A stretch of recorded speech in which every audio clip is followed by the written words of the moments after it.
बदलाव की आंधी या पुरानी राजनीति। बिहार, वो धरती जिसने राजनीति को दिशा दी, कई महान नेताओं को जन्म दिया और देश को संदेश दिया कि सच्ची ताकत तलवार में नहीं, विचार में होती है। यहीं पे महात्मा बुद्ध ने अहिंसा और करुणा का संदेश दिया। यहीं महावीर ने सत्य और संयम का मार्ग दिखाया। यहीं पे चाणक्य ने बताया कि नीति और बुद्धि से साम्राज्य बनते हैं, बल से नहीं। और यहीं से गांधी जी का चंपारण आंदोलन शुरू हुआ, जिसने संपूर्ण भारत में स्वराज की आंधी को फैला दी।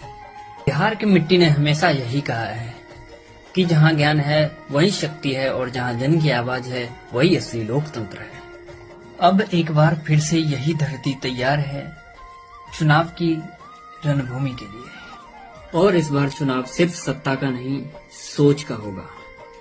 अब लोग पूछ रहे हैं कि विकास कहाँ है, शिक्षा और रोजगार का क्या हुआ, और कब तक पुराने वादे ही दोहराए जाएंगे। बिहार का युवा आज पढ़ा लिखा है। वो जात पात की नहीं, योग्यता की राजनीति चाहता है। वो चाहता है रोजगार, शिक्षा और सुरक्षा। सत्ता के दावेदार मैदान में है।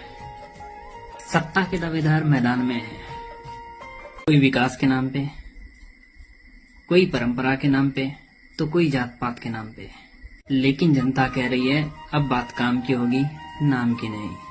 क्योंकि अब ये जानते हैं कि लोकतंत्र में असली ताकत जनता के वोट में होती है, और इसलिए अब वे वोट बेचेंगे नहीं किसी झूठे नेता के झांसे में आएंगे, अपितु अपनी सूझबूझ से बिहार को बदलने की कोशिश करेंगे। अब बिहार को नेता नहीं, एक विजनरी चाहिए, जो जाति नहीं विकास की बात करे, जो कुर्सी नहीं भविष्य देखे, जो सत्ता नहीं संस्कृति संभाले।